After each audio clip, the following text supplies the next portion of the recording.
before, right? Or you don't pay attention to what I said. When do you want to have it again? After the field trip? Next Tuesday? Levi told me next Tuesday is a good day. Is it? Oh, we have a test. It's not going to be absent. We'll have it later. Alright? Calculation is important, okay? Especially if you know in advance what kind of derivation that you need to do, you should be able to do it.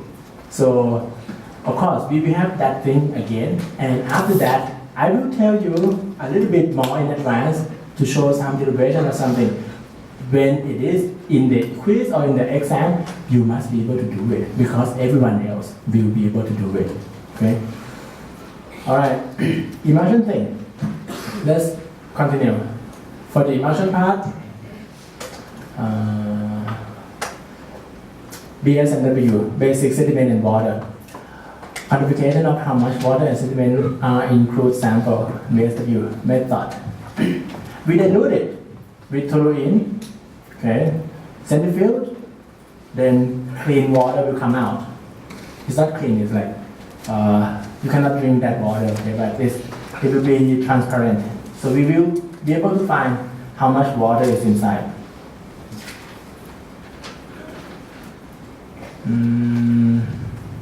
Alexander K. McElroy. Alexander, why do I add toluene? What's the purpose of adding toluene? Help separate. Okay, the method says add toluene, 50 ml of crude oil, and another 50 ml is toluene. Put it there, centrifuge. Why do we add toluene? Toluene do what? Not sure. You're not sure. It's okay, but later on, when someone asks you, you will say this. Adding solvent on the top, it decreases the viscosity. Okay? And toluene is lighter than crude oil. I mean, less density than crude oil, right? So toluene have less density, crude oil have more density. When you centrifuge it, crude oil will try to mix with toluene. So when it mixes with toluene, it decreases the viscosity. Okay? Then, based on the centrifugal force that you use from centrifuge, it separates water droplet from oil layer. If I just centrifuge it, what happens? It will separate too, but it takes a lot of time. I may have to spin at very, very fast, at very, very high RPM, and maybe have to spin for 3 days or something for it to separate. I don't want that. I don't want to spin too fast. I don't want 30 RPM. I can do just 2000 RPM. And I don't want to spin it for half an hour. I can do just 2-3 minutes. Add toluene will make it lighter. Okay? Can I add something else? If you don't have toluene, Alexander, second chance, what do you add? Hey, we don't have toluene. What do we add? Water. Oh, wrong choice. Why? If you add water, water will mix with water, and I think it will be more severe. What do you think? You add water in. Water is kind of denser than oil, right? When we spin, the thing that is very dense go outside, right? So it doesn't do anything. We have to add something light. You may add benzene, okay? Xylene is BTX, right? That thing is aromatic. We just add it. You can add something else, or you can add mineral spirit, okay? Something that is lighter than crude oil, and doesn't mix with water. You can add all those things, but the procedure is toluene, okay? Toluene and benzene, paraxylene, they are all fine. Okay, something that is aromatic. You may not want to add hexane. Okay, hexane is N-alkane, right? Linear. Let's say N-hexane. We don't want to add that because if you add hexane, it will precipitate any asphaltene inside. Okay. Short enalkane can precipitate enalkane, so you don't want that. Toluene will just dissolve everything. It's a good solvent, it dissolves everything. So, and it decreases the viscosity. Toluene is not viscous at all. Okay, crude oil is emulsion is viscous. When we do this, it's separate. Good. Alexander, you okay with this? You agree with my method? Golden. Golden. Okay. Function of emulsifying agent: absorb the liquid-liquid interface, oriented interfacial film. So when we have emulsifying agent, it reduces the interfacial tension between two liquid. So surface tension or interfacial tension is about the amount of work required to break the interface. If we have less interface surface tension or interfacial tension, when we decrease the interfacial tension, we don't need much mechanical work to break it. So it can be broken easier. So this means if we have oil, we have water, we add some kind of emulsifying agent, we shake, then it doesn't take much force to create a small droplet. Then we get a small droplet, right? But if we don't add anything, it will just separate. So it will form the mechanical or electrical barrier, and it prevents droplets to coalesce with each other. So come back to the first picture. If we add surfactant, the tail part that like oil will move to oil part. Surfactant look like this. Okay. So there's a polar head go to droplet, and the tail that like oil go to oil part. It's prevent water droplet to coalesce with another water droplet, right? So that is a function of emulsifying agent or asphaltene or something that inside. Stability. Okay, difference between density. If we have lower difference, we have more stable emulsion. Okay, the size of dispersed water particle. If water particle or water droplet is small, it's very stable. Viscosity of the continuous phase. If the continuous phase viscosity is high, then it's more stable. We heat it to reduce the continuous phase viscosity. Surface tension and interfacial tension, lower is more stable. Okay, water salinity, less salt in it or lower is more stable emulsion. So this means if you want to break emulsion, hey, we have emulsion problem. You may say, add some salt into it. That may work because more salt make it less stable. Or you may say, heat it. Okay, but don't put soap in it. Put salt in it, it will be more stable. Okay. And what we did before, add toluene, that is to decrease viscosity. Okay. Bottle test. How do we know that we have a tight emulsion or loose emulsion? So tight means it's packed and difficult to separate. What they do is, I have oil, I add water into oil, mix it, form emulsion, and then wait. 0 minute, 1 minute, 5 minutes, 15 minutes, 30 minutes. See how much come out, right? If the separation happens quick, then it's a loose emulsion. If it happens slowly, then it is a tight emulsion. Okay. So bottle test is a name to memorize here. When we ask service company to do, hey, I want to check how tight is my emulsion. Let's do bottle test. You may suggest, why don't you do bottle test? It maybe looks smart. Maybe they have a better method to do this, okay? But bottle test is one of the methods to test. Then we plot the graph. Percentage of water that's separated from the oil part and time. Look at this. Oil A. Oil A separate fast, but eventually it's not all that coming out. Okay. Look at oil C. It separates very fast, and it separates 100%. Okay, this means it's good. So let's say we want to know which demulsifier is better. Demulsifier is the chemical substance that we add into emulsion to break emulsion. Okay, that is demulsifier, break emulsion.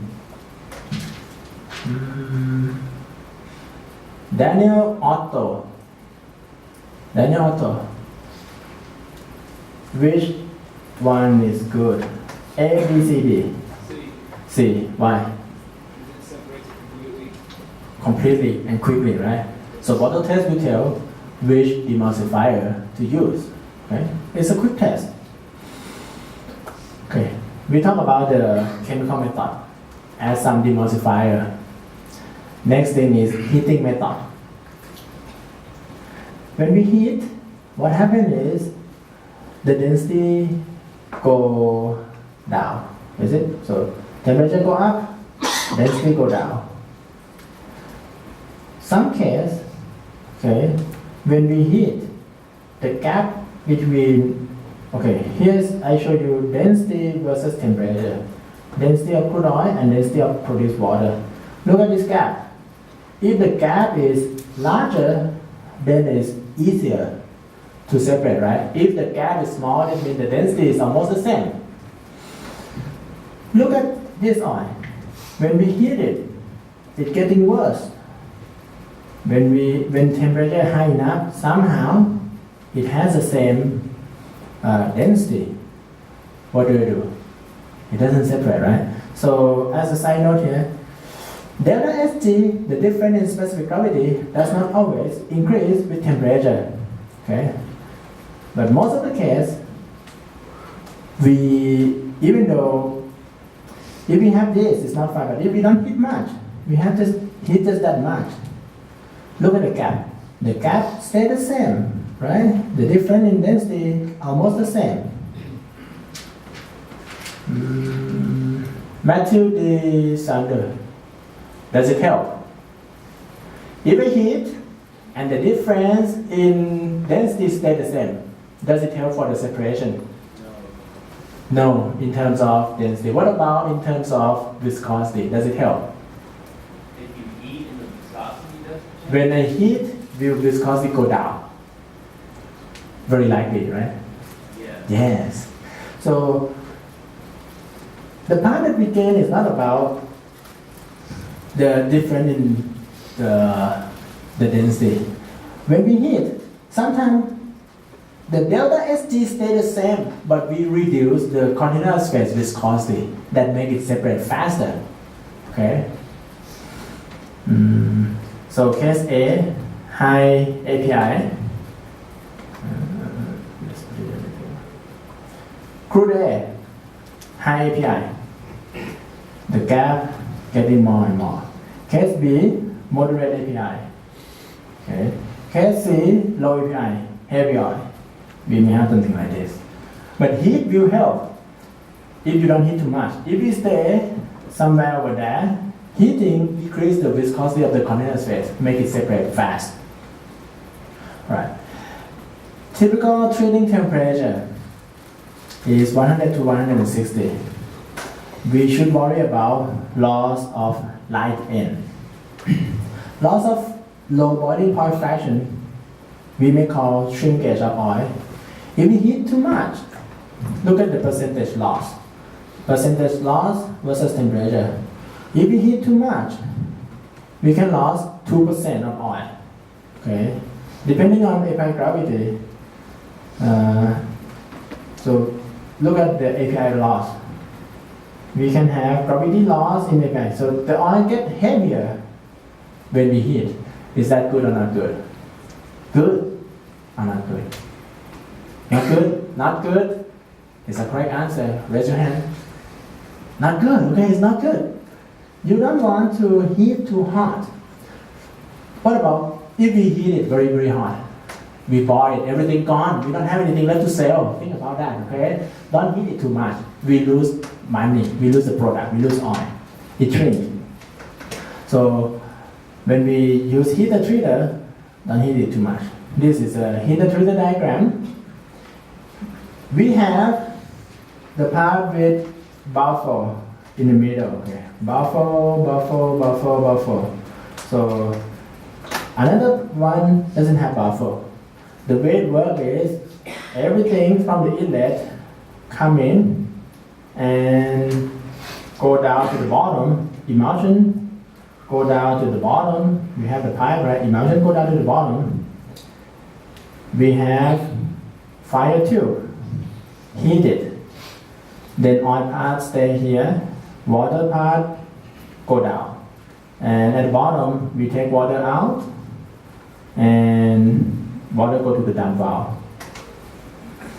I have question who want to answer this? Who want to answer this? If you answer this question, next time I will print this slide for you in color, 4 pages per slide. Who want to do it? Yes, what's your name? Gideon. What is this line? What is that line for? See it? You have to answer it correctly. To what? Balance gas. Equalizer, right? Equalizing line. Balance the gas pressure. Gideon, why do we need it? So that pressure is equalized. Do I print half of it or what? What happens if you don't have it?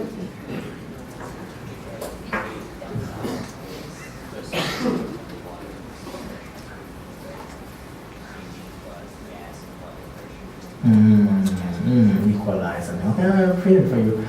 If we don't have this line, let's say we don't have this line, the hydrostatic head in the tank has to, oh no, I'm wrong. The hydrostatic head in this leg has to compete against the hydrostatic head inside plus the gas pressure inside.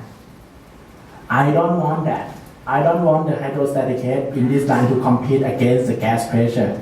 So that's why I have that equalizer line.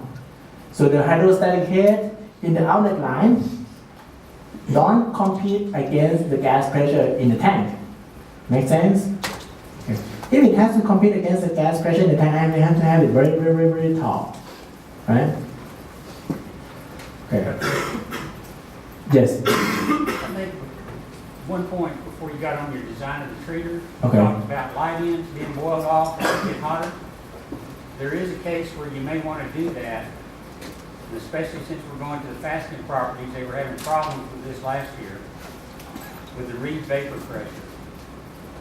Reed vapor pressure. Would you like to talk more about it here? Okay.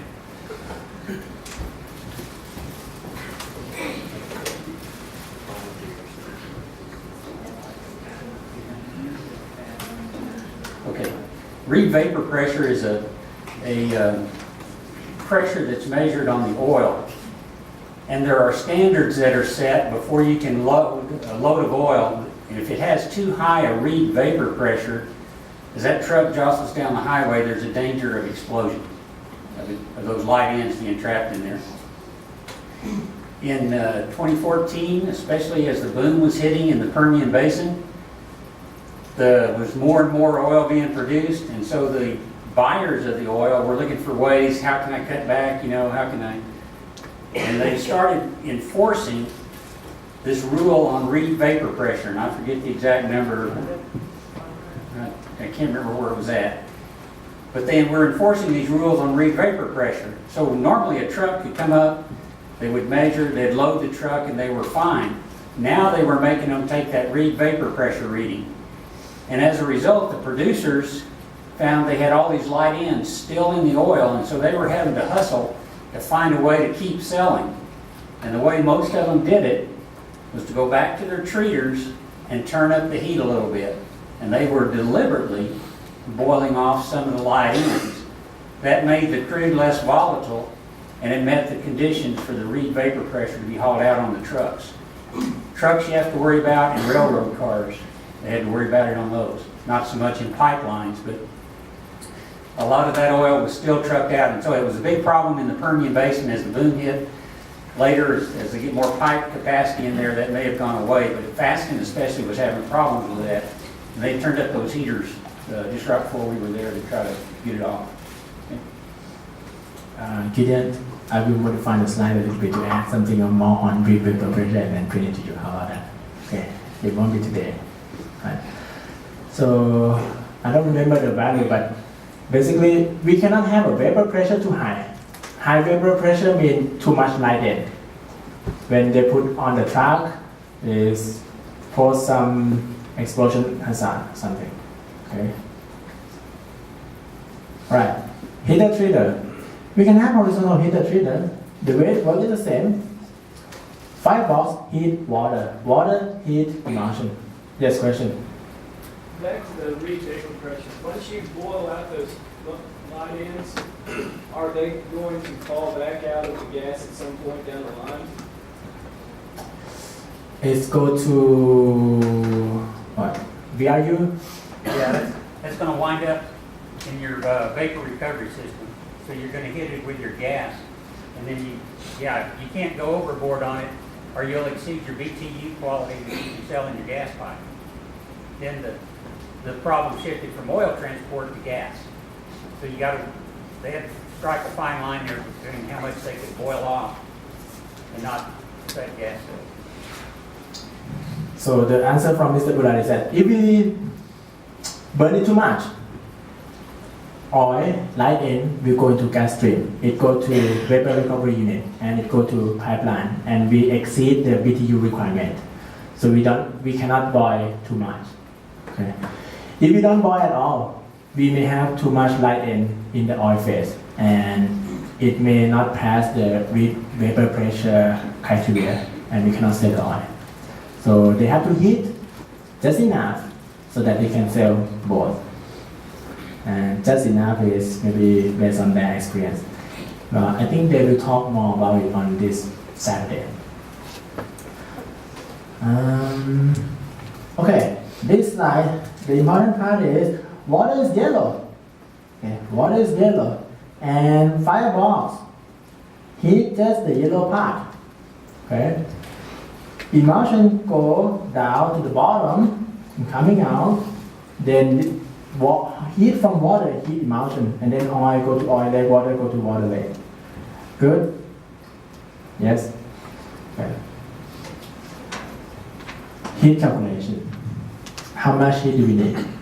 If I want to heat 1 kilogram of water up 1 Celsius, how much heat do I need? Senior? I have 1 kilogram of water. I want to heat it up by 1 Kelvin. How much heat do I need? Based on this information, how many joule do you think? Roughly 4,000 joule. Correct. Very good. So if I want to heat CP, specific heat capacity, tell me how much heat do I need to raise water of 1 kilogram up by 1 Kelvin. Okay. So we need about 4,200 joule. Okay. For oil, we need less energy to make the temperature go up. We need just 2,000 joule. Okay. Of course, you have similar value in BTU per hour per something. Right? If it is English unit, joule will change to BTU, kilogram will be pound, and Kelvin will be Fahrenheit. Right? Here is the calculation part. So amount of heat in BTU per hour. Okay. In SI unit, this will be what, senior? I should Tris? Watt. Gideon, do you agree with him? Okay. In SI, it will be watt. Okay. Water flow rate, bar per hour. If we flow fast, to maintain the same delta T, we have to heat more. That is what we get from this equation. Okay. Do we have more time to enjoy all this? I still have 2 minutes left. Okay. We will enjoy more of this calculation. And you have homework about this and everything else. Okay. Question for now. I think we will go over that later. For the quiz, I'll grade it and return it back to you, okay? And if you get 0, you get 0, okay? The important thing is this Saturday, don't miss the bus, okay? You must come, alright? This Saturday, come on time. I let you go. Do you want to let them go yet? No. You told every, I'm sorry, this part is like, you told everybody about PPE required. PPE requirement, FRC is needed. That blue thing, you have to put it on. Hard hat, safety glass, steel toe shoes for this Saturday. If you don't have it, meet with Mr. Bulat tomorrow morning. Okay, full PPE is needed. Everything. Okay, full PPE is needed. Alright, full PPE is needed. FRC is needed. Okay, FRC is needed.